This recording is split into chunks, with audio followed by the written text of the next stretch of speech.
Fala moçada, cabeças pensantes, professor Cláudio Drummond com vocês para mais uma aula sobre redação no Enem. Vamos lá, vamos falar hoje sobre os critérios de avaliação global do texto. Então a gente vai ver de uma maneira geral, tá?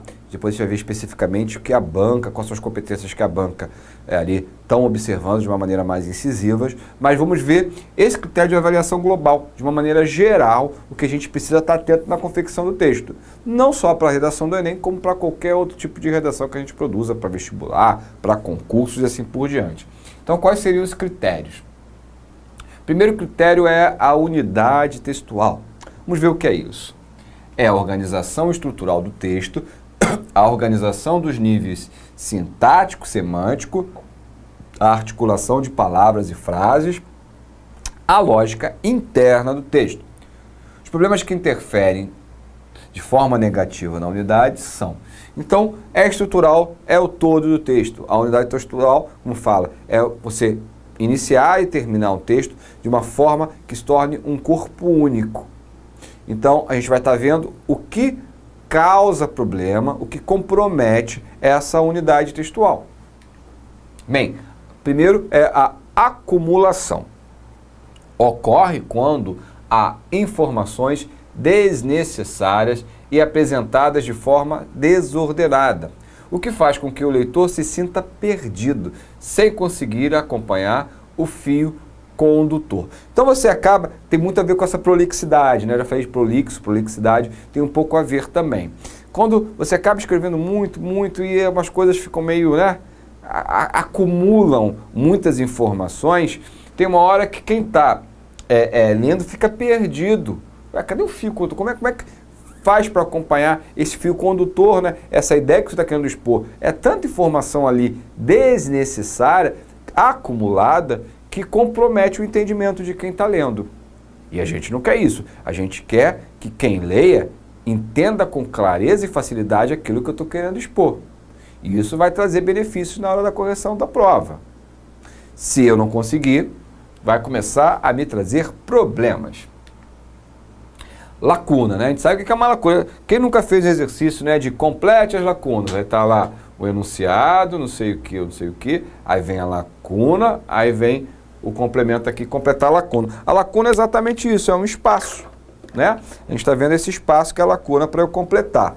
Então, o que seria uma lacuna dentro desse processo de unidade textual? Vamos observar.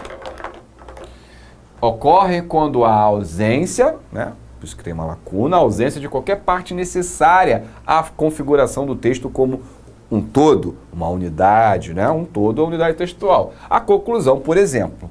O texto com lacunas provoca no leitor reações do tipo: falta alguma coisa, as partes estão soltas. Então, como o próprio exemplo, a própria definição de lacuna mostra ali a questão da conclusão. Então você lê o texto, acabou?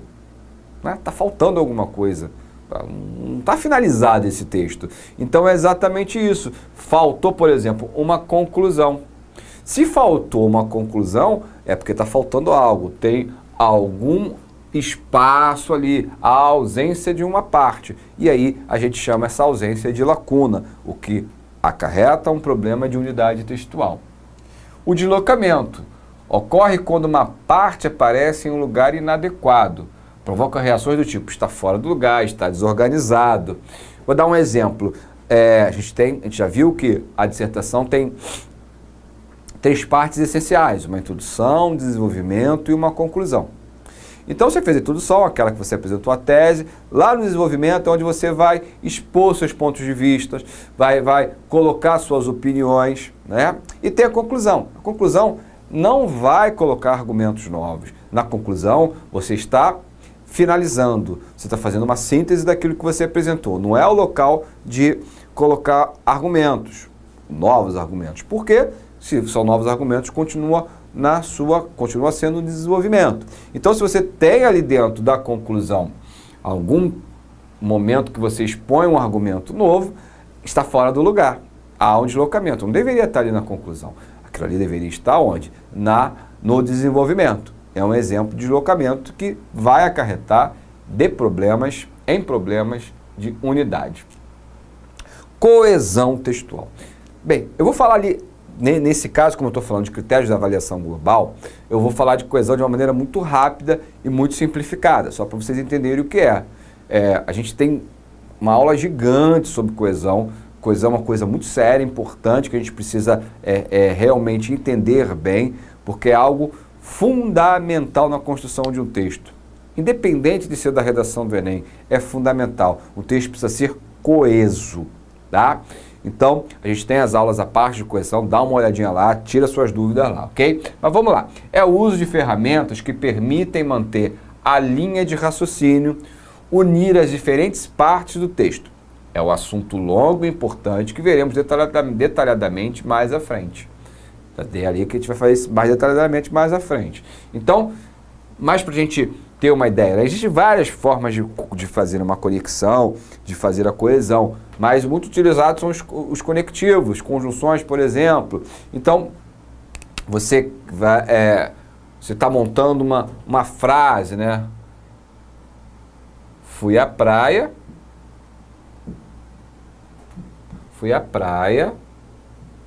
vírgula, mas choveu. Isso aqui está dando uma ideia, está unindo, né, duas orações, a oração fui, do verbo regida pelo verbo ir, foi à praia, com a oração regida pelo verbo chover, ela está unindo esses dois elementos, está fazendo uma ideia de contrariedade, adversativa. Isso aqui é uma conjunção coordenativa, né? Adversativa, porque eu poderia dar uma ideia de contrariedade, de oposição, porém, entretanto, contudo, todavia e o mais, são exemplos de conjunções desse jeito. Então, eu fui à praia, entretanto, porém, mais choveu, né? Uma ideia, poxa, se eu for ir à praia com chuva, não é algo legal. Então, esse conectivo faz isso e ele está empregado de maneira correta. Quer ver? Eu vou usar um outro conectivo, um conectivo de explicação, por exemplo, que olha só, fui à praia, deixa eu usar aqui o apagador, fui à praia porque choveu. Estou usando um outro conectivo, fui à praia porque choveu. Olha como fica esquisito. Olha como essa coesão... fui à praia porque choveu. A gente parte do princípio que você vai à praia porque o tempo tá bom, porque tem sol. Ir à praia porque choveu, ir ao shopping porque choveu, faz sentido. Mas essa oração aqui, de fui à praia porque choveu, ela mostra que tem alguma falha coesiva ali. Porque ir à praia porque chove é uma coisa meio esquisita, né? Então, esses elementos mais, porque aqui são elementos, um exemplo bem básico, são elementos que fazem uma coesão. O uso de ferramentas que permite manter a linha de raciocínio. Você vê que quando eu digo que foi à praia, mas choveu, tem uma lógica. Foi à praia, infelizmente choveu. Infelizmente choveu, mas choveu mesmo eu tendo ido à praia. Dá uma ideia contrária, mas faz sentido. Agora, ir à praia porque choveu, esse meu raciocínio fica meio comprometido. Eu não consigo entender a linha de raciocínio que o autor quis criar de ir à praia mesmo com chuva, ou pelo motivo de ter ido à praia, exatamente o motivo da chuva. Certo? Então, uma pequena amostra do que é a coesão e o quanto ela é importante, fundamental na construção do texto. Vamos prosseguir. Aí aqui eu tenho um exemplo, né? Aqui na apresentação, no PowerPoint, da coesão. Na época, não conseguimos desvendar os mistérios que compõem o caso dos jovens condenados. Entretanto, a justiça se mostrou falha ao não realizar uma investigação mais efetiva, seja, da conduta destes jovens. Vamos ver ali. Espera aí que eu adiantei. Vamos voltar, agora sim. Então, assim, entretanto, a justiça falha a não realizar uma investigação mais efetiva acerca da conduta desses jovens. Aí aqui você tem dois elementos, né? Entretanto, de novo, né? Apesar disso aqui, entretanto, e eu uso um outro tipo de coesão, que é a não repetição. Jovens, destes jovens condenados. Eu sei que são jovens condenados, mas essa repetição aqui, né, do condenado é desnecessária, porque eu sei que esses jovens só podem ser os condenados. Então, esse condenado aqui traria uma repetição desnecessária, também encerraria num problema de coesão. Então, a gente viu ali dois momentos de coesão, entretanto, mais à frente veremos com mais detalhes.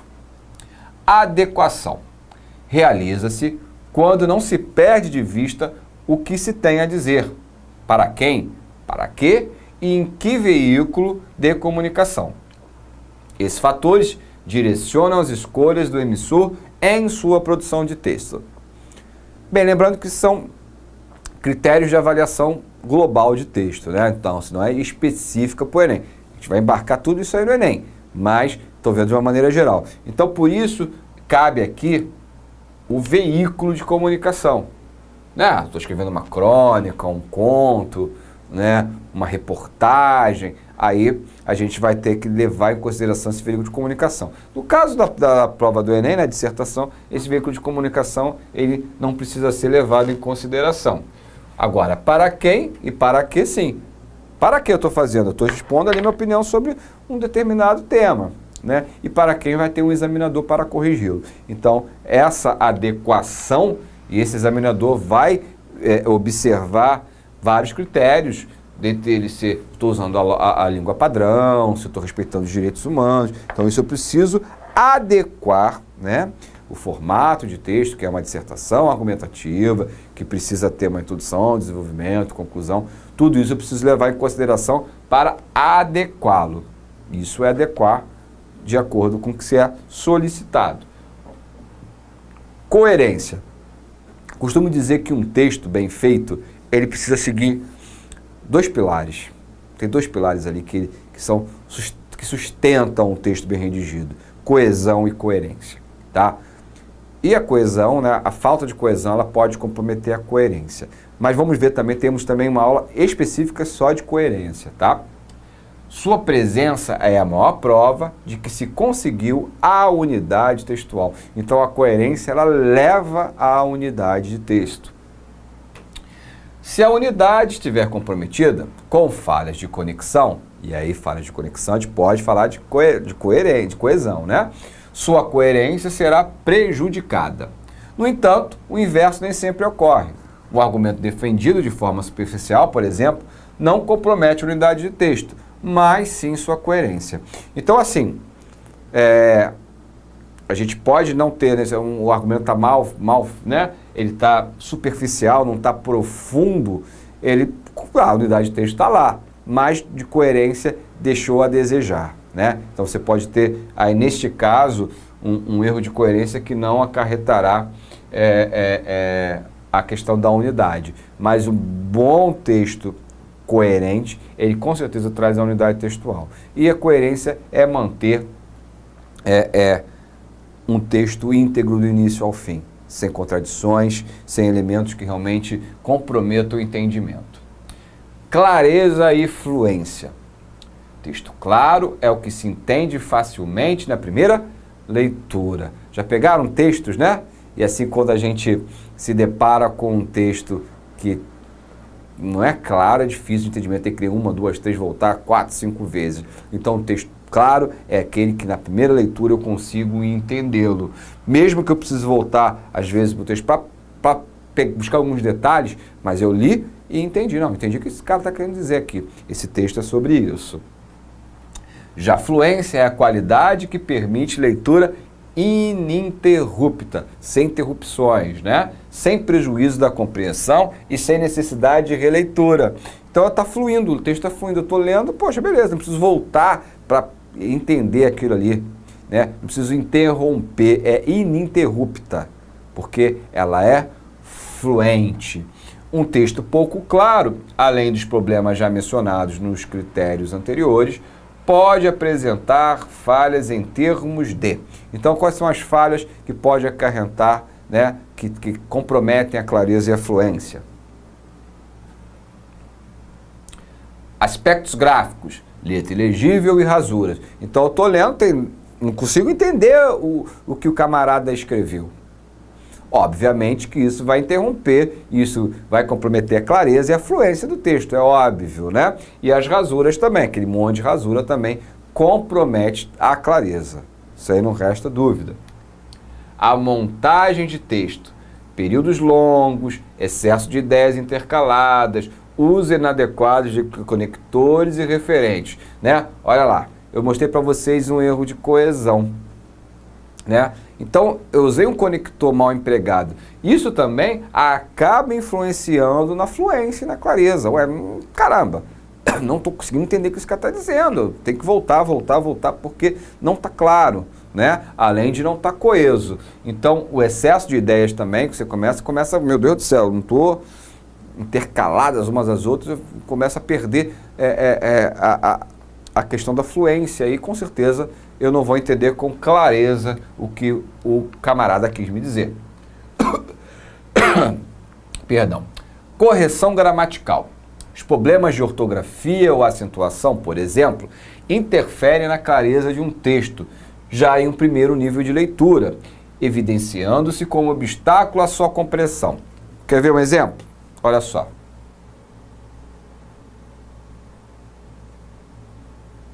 Secretária e secretaria, né? Secretária e secretaria. Se eu estou lá escrevendo um texto e quero referir a secretária, né? Porque minha secretária não sei o que, ou a secretária de não sei quem, enfim, e escrevo sem o acento, olha, mudou. Não é secretária, é secretaria. Então, assim, pelo fato de não ter o acento, é outra palavra. Não compromete só um erro simplesmente ortográfico, né? Um erro que, num primeiro nível, ele é um erro de, faltou o acento, ortográfico. Não, ele vai acarretar também um problema de compreensão. Não só ortográfico, como de compreensão. Mas esse cara, acho que quis escrever secretário, não é secretaria. Não faz sentido, dentro desse contexto, o secretaria. Então, é isso que a gente precisa ficar atento nas questões relacionadas à correção gramatical. Assim, não devemos relegá-los a um segundo plano como critério de avaliação. Então, essa questão de escrever corretamente, com acento, sem acento, ortograficamente correta, não é uma coisa para ser deixado de lado, tá? A menos que isso faça parte de uma metodologia de ensino com estratégias específicas em que se quer trabalhar a criatividade para posteriormente trabalhar a correção linguística. Não é o caso da redação do Enem. A gente não quer primeiro trabalhar a criatividade, a gente quer criatividade, a gente vai ver isso, mas a gente também quer uma correção gramatical, uma correção ortográfica bacana, porque a gente está vendo que sem ela também pode comprometer uma clareza e uma fluência, né? Então, a correção gramatical ela é fundamental. E como eu tinha antecipado, né, sem dúvida, a gente quer um texto coeso, a gente quer um texto que tenha o uso da língua culta, quer coerência, quer tudo isso. Mas a gente gosta muito, quem corrige, quem examina uma redação, gosta muito da criatividade, né? Então, é a capacidade de organização eficiente e original do pensamento. Então é você ser original. A criatividade é ser original, não é fazer o que todo mundo faz. Aí você deixa de ser criativo, você deixa de ser original e passa a ser mais uma cópia, né? Como muitos. Então isso diferencia a beça. A criatividade no texto do Enem diferencia pra caramba. Então olha lá. Quais são as falhas que a gente pode citar, né? Que poderíamos citar dentro da criatividade? Lugar comum.